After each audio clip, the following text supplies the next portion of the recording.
Well, it's a similar situation, isn't it? Let's see what happens. We're working on seeing if we can make a deal right now. We're gonna see. We'll soon know, I guess. We're gonna see a lot of death. Last month, fellas, 25,000 soldiers were killed in Ukraine and Russia. 25,000. Can you imagine that? You just heard it, and this is what happens when the moral architecture of leadership crumbles before your eyes. This is the banality of authoritarianism dressed up as diplomacy. And I need you to understand right now, before we even take another breath, that we are watching in real time a man who aspires to the highest office treating human carnage like box scores from last night's basketball game, while the bodies pile up in the snow and mud of Eastern Europe.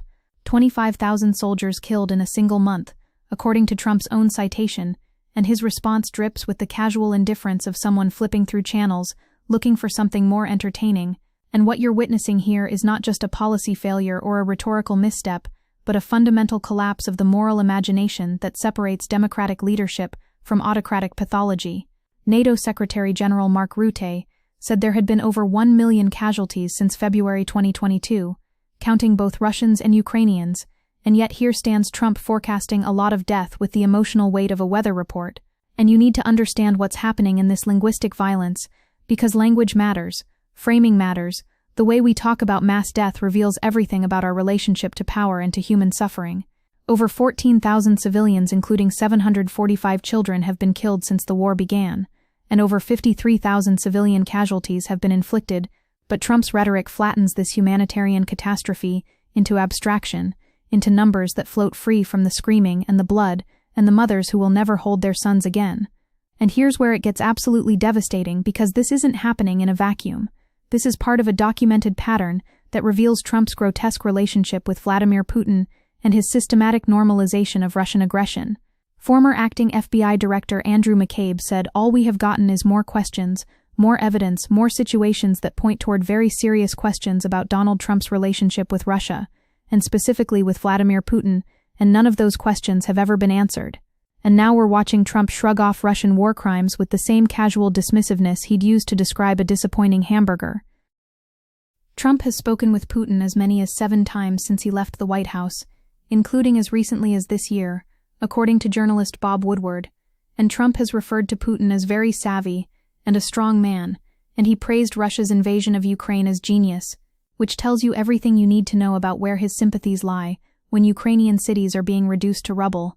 This is the sports war analogy manifesting in its most obscene form, because Trump is quite literally treating geopolitical catastrophe like a game with winners and losers and point spreads, saying, "Let's see what happens," and "we're going to see," as if he's describing the outcome of a reality show competition, rather than the systematic destruction of a sovereign nation and the deaths of hundreds of thousands of human beings. The phrase, "it's ridiculous," appears at the end of his statement. But what exactly is ridiculous to him? Is it the death toll? Or is it the inconvenience of having to think about it? Is it the moral weight of leadership, or just the PR problem of appearing insufficiently concerned? And this ambiguity is not accidental, but rather the deliberate rhetorical strategy of someone who wants to maintain plausible deniability while signaling to authoritarians everywhere that mass violence doesn't really bother him all that much. And let's talk about what's happening right now in the Republican Party, because this is where the institutional rot becomes impossible to ignore. In spring 2022, 34% of Republicans thought the United States wasn't doing enough to aid Ukraine, while only 17% thought we were doing too much. But by summer of that year, the share of Republicans who believe we are doing too much for Ukraine had nearly tripled to 44%, while the share who believe we aren't doing enough had fallen by more than half to just 14%. This is not a natural evolution of public opinion, but rather the result of systematic propaganda emanating from Trump and his acolytes in right-wing media. Many congressional Republicans have softened their support for Ukraine or abandoned it altogether, with many now joining Donald Trump in siding with Putin and actively working to undermine Ukraine's fight for freedom and democracy. The party that once defined itself through opposition to Soviet expansionism now genuflects before a Russian autocrat who dreams of reconstituting the empire through blood and terror. While 63% of Democrats say the U.S. is responsible for helping Ukraine defend against Russia, 62% of Republicans say it is not, and this represents one of the most dramatic partisan reversals in modern American foreign policy history, and you cannot understand this shift without understanding Trump's corrupting influence on conservative political consciousness. Several experts on Russia note that the rhetoric the GOP uses against Ukraine aid can mirror Putin's own, that Ukraine is corrupt and will waste the money, that the US can't afford to look beyond its borders, and that Russia's victory is inevitable, which means that Republican talking points are now indistinguishable from Kremlin propaganda, and this should terrify anyone who cares about democratic solidarity in the face of authoritarian aggression. The human cost here is almost incomprehensible in its scale, and we need to sit with that horror for a moment, because behind every casualty figure is a universe of grief. More than 12,654 civilian men, women, girls, and boys have been killed, and over 29,392 injured since 24 February 2022, and civilian casualties rose by 30% in 2024, compared with 2023, as hostilities intensified, and Russia increased its use of aerial bombs, short-range drones, long-range missiles, and loitering munitions. More than 87% of the people killed are casualties of explosive weapons, with many of the injuries life-changing in nature, including the loss of limbs or eyesight. And when Trump says it's ridiculous, what he's really saying is that these shattered bodies and destroyed lives are beneath his concern, are statistical noise in his grand calculus of personal advantage and authoritarian fellow feeling. And let's be absolutely clear about what Trump's rhetoric accomplishes, because it's not just passively describing reality, but actively constructing it through normalization and permission-giving. When a former and potentially future American president treats mass casualties with casual indifference, he's sending a signal to Putin that the costs of continued aggression are acceptable, that the democratic world will eventually tire of supporting Ukraine, that if he can just keep grinding forward through the meat grinder of attrition, then eventually the political will of Western nations will collapse. Putin is drawing Trump into a negotiation to resolve an issue of great personal importance to him, and Putin knows the issues in intimate detail, whereas there is genuine reason to fear that Trump might agree to terms whose consequences he does not fully understand, and this asymmetry of knowledge and moral seriousness could result in a capitulation that legitimizes territorial conquest and encourages further Russian expansion. The GOP's transformation on this issue represents something far more disturbing than mere policy disagreement, because what we're witnessing is the wholesale abandonment of post-World War II commitments to collective security and the rules-based international order. Senator Mitch McConnell likened Trump's peace plan to a capitulation like Biden's abandonment of Afghanistan, saying those who think pressuring the victim and appeasing the aggressor will bring peace are kidding themselves. And even establishment Republicans are sounding alarms about the authoritarian trajectory of Trump's approach, but the broader party has been so thoroughly captured by Trumpist ideology that these warnings fall on ears deafened by propaganda and personality cult.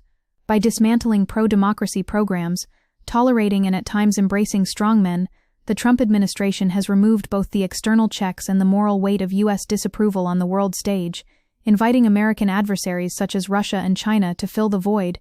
But this is the historical context that makes Trump's casual dismissal of Ukrainian casualties so chilling.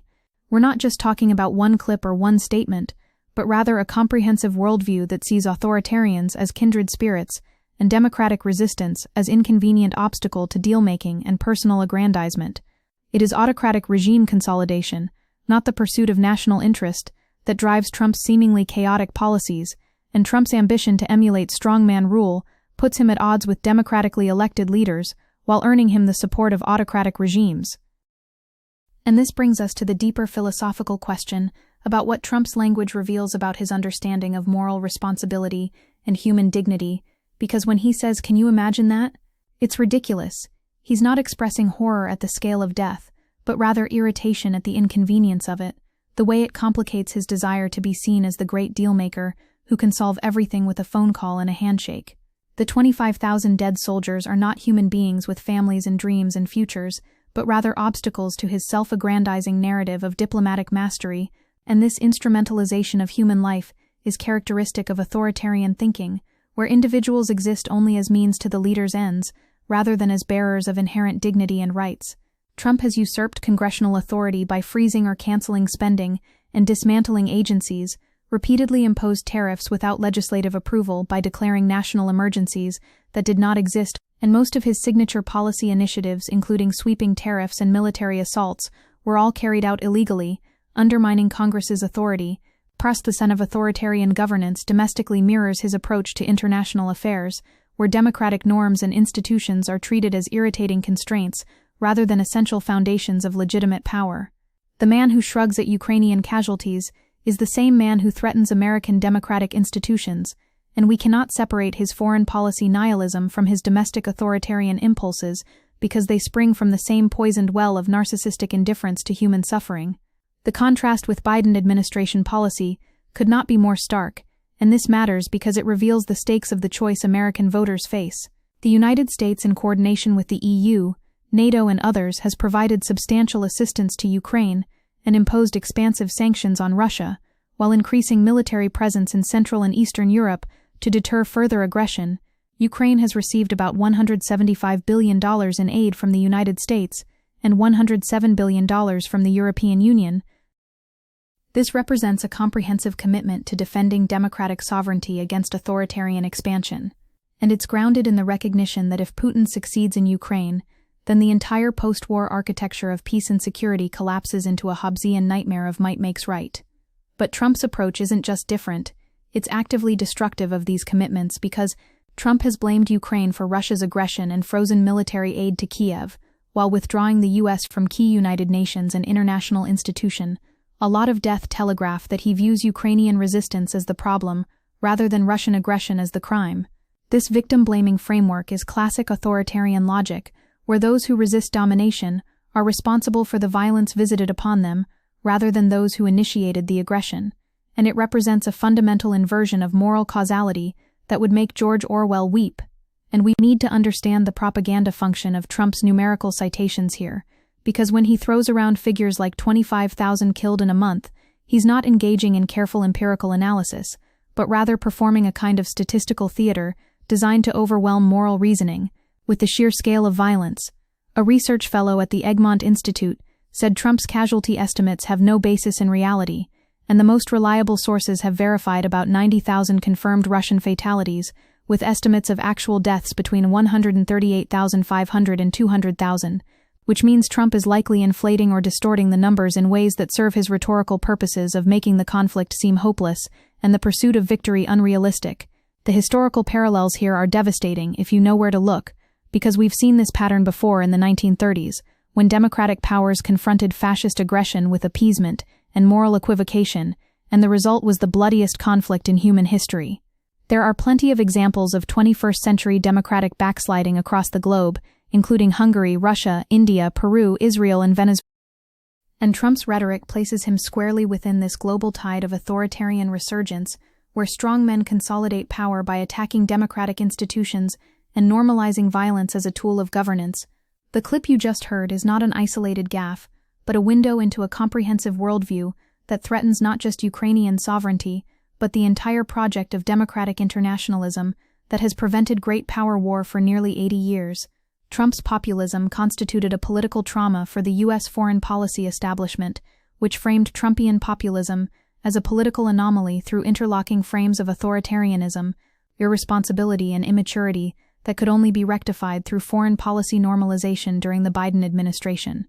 But the problem is that Trump is back, and the pathology has metastasized, and the institutional guardrails have been weakened by years of assault. His casual dismissal of Ukrainian deaths represents the culmination of a long process of moral degradation, where American power is no longer understood as bearing special responsibilities for defending freedom and human rights, but rather as a tool for personal aggrandizement and transactional deal-making with fellow authoritarians. And the question we must ask ourselves is what kind of country tolerates leadership that treats mass death with such callous indifference, and what does it say about us if we shrug along with Trump and accept his framing that this is all just too complicated and messy and far away to really matter? 12.7 million people in Ukraine are in need of urgent humanitarian assistance. Thousands continue to be displaced by relentless shelling and advancing fighting, and about a quarter of the pre-war population has been forced from their homes, and these are not abstractions, but human beings whose lives are being destroyed while Trump engages in sports commentary about a civilizational struggle. The trivialization of suffering that Trump enacts in this clip is characteristic of authoritarian discourse, where the leader's ego and agenda eclipse all other moral considerations, and it should be understood as part of a broader pattern. Trump's so-called drug boat killings conducted without due process have resulted in deaths of more than 80 people he unilaterally labeled terrorists, where the category of terrorist functions as a death sentence for individuals stripped of legal protections who can be executed at will. And this normalization of extrajudicial violence abroad creates the ideological conditions for similar violence at home, because once you've accepted that some people can be killed without accountability, then the circle of those deemed killable only expands.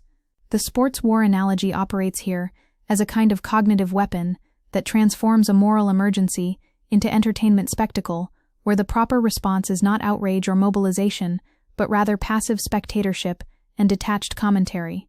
When Trump says we're going to see a lot of death, and last month, fellas, 25,000 soldiers were killed, and can you imagine that? It's ridiculous.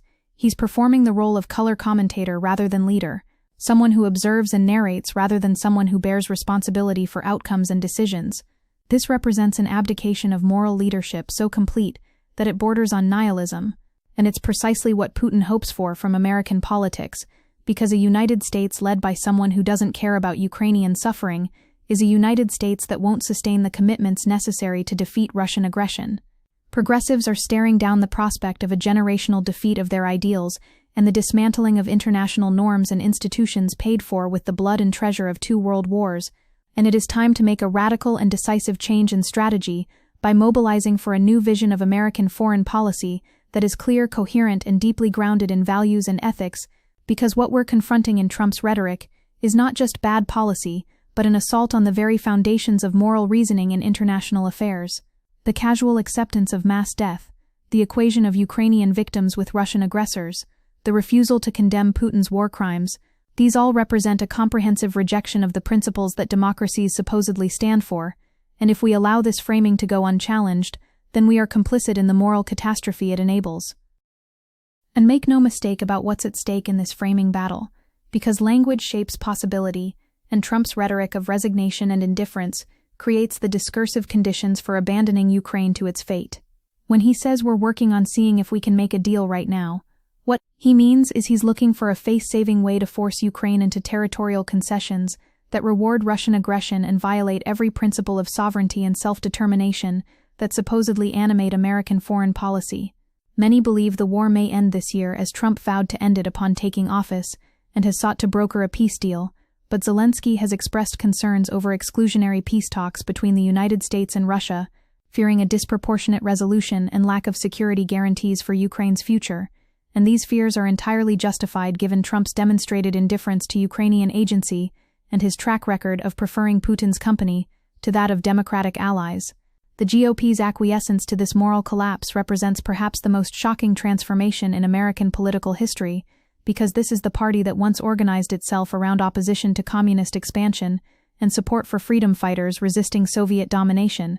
The debate is part of a melee for support under a tent that includes a base transformed by Trump's isolationist-tinged America First ideology and a swath of voters still aligned with conservative orthodoxy on projecting strength abroad, but the Trump faction has clearly won this intra-party battle, and the result is a Republican Party that now echoes Kremlin talking points and treats Ukrainian resistance as inconvenient rather than inspiring.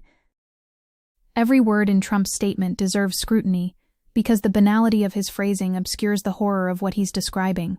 Well, it's a similar situation, isn't it? He begins, as if the systematic destruction of Ukrainian cities and the deaths of hundreds of thousands are comparable to some other situation he can't quite be bothered to specify.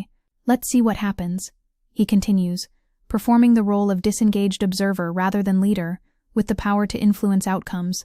We're going to see, he repeats, and this repetition of seeing rather than doing reveals everything about his conception of power as spectacle rather than responsibility. The forecast of a lot of death carries no emotional weight, no sense of urgency or moral horror, just the flat affect of someone reading casualty statistics from a war he views as fundamentally meaningless. And when he says, "Can you imagine that?" it's ridiculous at the end. The question is, what exactly are we supposed to imagine, and what exactly is ridiculous? Are we meant to imagine the 25,000 Ukrainian and Russian soldiers whose lives ended last month, to picture their final moments, to think about the families who received the news, or are we meant to imagine the inconvenience this creates for Trump's diplomatic ambitions?